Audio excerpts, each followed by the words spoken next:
So today I am here to give my thoughts slash review of DLC Pack 4, which is the latest DLC for Pirate Warriors 4.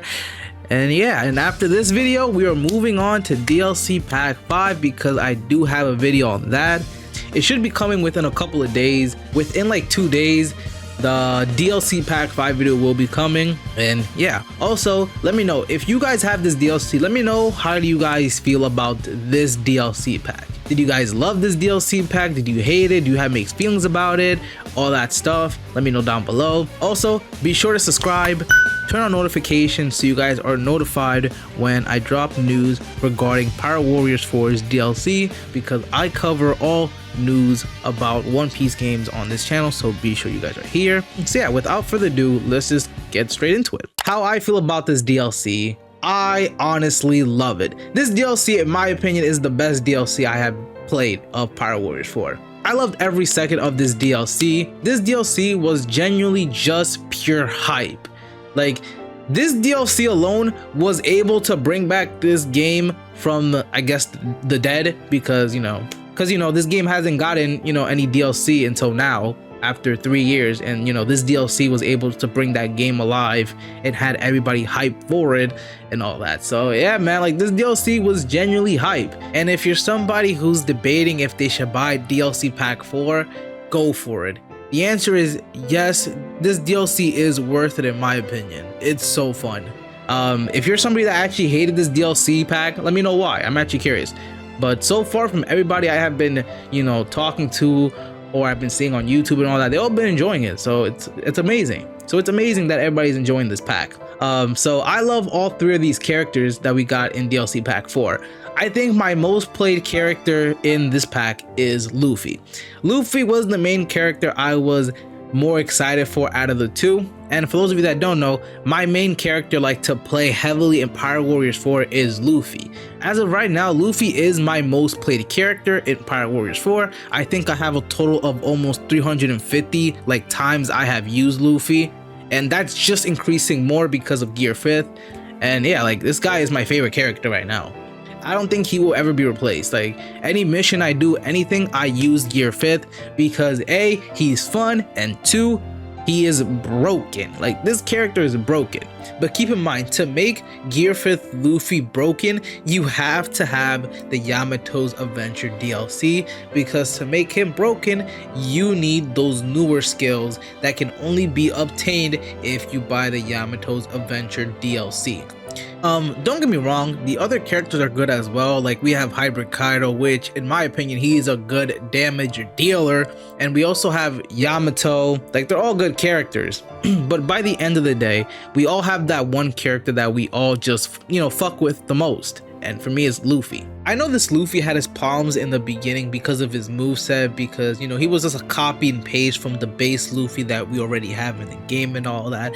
But honestly, like, if you want to know my opinion about that, I think it's okay that they did that, because by the end of the day, we are mainly using this Luffy for Gear 5th. Realistically, every time I use this Luffy, I go into Gear 5th when I get the chance. And with Gear 5th being so broken, like, once I go into Gear 5th, I don't go back to base form anymore until the mission's over, because I have the good skills that help me maintain being in Gear 5th longer and all that. So it's like, I don't mind it. To me, I'm perfectly fine that they did like the copy and paste shit, but that's just me. I'm okay with it. But aside from that, I don't really have anything else much to say about this Luffy. I enjoy him and I'm having fun with him, and to me that's all that matters, is that I'm enjoying this character. So that's my thoughts about Luffy. I'll also say this, that little small detail that they gave to this Luffy, about every time you hit an enemy, you see like the red lightning. That small detail added to this Luffy was cool. I'll give them that credit. That shit was actually cool in my opinion. I like it. So next, we're moving on to the next character, which is Kaido. Kaido is another character that I love in this DLC. He is the second character that I use when I don't want to use Luffy and all that. So I won't lie, when I first found out that Kaido was a speed type, that kind of surprised me, because I thought Kaido was going to be a power type, just like how we have the other Kaido. I thought he was going to be a power type, but he turned out to be a speed type. So yeah, that was kind of surprising to me when I first saw that. And even though Kaido is a speed type, I will say this, in my opinion, I'm saying it in my opinion, I think this Kaido is a crazy good damage dealer. Now I know some people may disagree and all that. Like, I used Kaido in like some of the stages when I was doing the Yamato farming shit in the adventure thing. I was using hybrid Kaido and he was getting the job done. This man was destroying people. This guy is a beast all around. I will say that there is one thing that I was kind of upset about with this Kaido that they didn't add. I thought this Kaido was going to have his dragon form, just like how the other Kaido is, that he has his dragon form. I thought his hybrid form was going to have that, but it turned out he did not have that. Now, when I found out about that, it wasn't too bad. I was not disappointed like crazy. I was like, oh, okay. I guess so.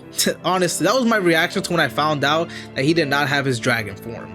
It would have been cool for him to have his dragon form, but he does have his dragon form that's in a combo string. But like, to have his dragon form playable when you're using hybrid Kaido, that's not a thing. That's very unfortunate. That's like my only downfall with this Kaido. And also another thing too, I feel like one of his ultimates could have been done better.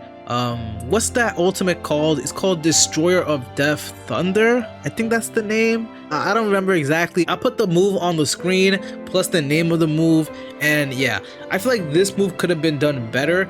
Like, compared to how it was shown in the anime, it was crazy. But then again, I have to remember that is the anime, this is the game. But yeah, aside from that, this Kaido is amazing and overall a good character. I love him. So yeah, that's my thoughts about hybrid Kaido. The next character is Yamato. I think out of all the characters in DLC Pack 4, Yamato is, I think, the least character that I have played with. Not because I hate Yamato, that's not it. It's just I can't use this character for some reason. Like, I'm so bad with this character. Out of the 3 characters, Yamato is the one that I suck with. Half the time that I use Yamato, I kind of mess up the combos. Like, I press the wrong buttons and then I just messed up the combo that I was trying to get into and all that stuff. The only time I can say that I use Yamato, I think, pretty good was when I was doing the Yamato stages, completing all the side quests just so I can get the secret bosses.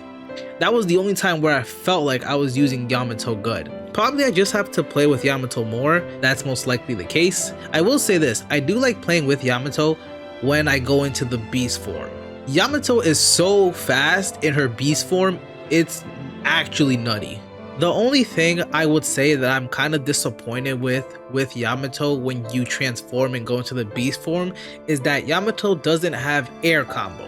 Which I thought at first they were going to give Yamato air combos when you go into the beast form, but in actuality, there is no air combos. But I feel like that's okay, because when you're in the beast form, Yamato has amazing ultimates that do a lot of damage, so that kind of makes up for Yamato not having air combos when you're in the beast form, in my opinion. But aside from that, Yamato's beast form is overall good. I find it to be very, very amazing, and every time I use Yamato, I mainly go into the beast form because Yamato is fast as fuck when you go into the beast form, and it actually does pretty good damage too when you're in the beast form. So I mainly use the beast form when I play with Yamato.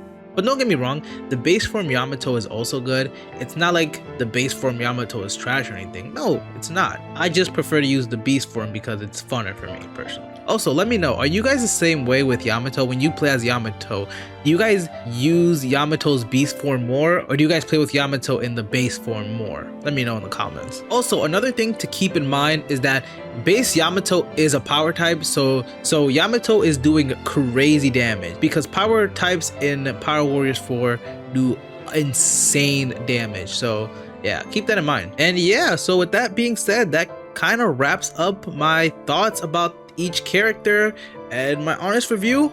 These characters are goddamn amazing. I give this DLC pack a good 9.5.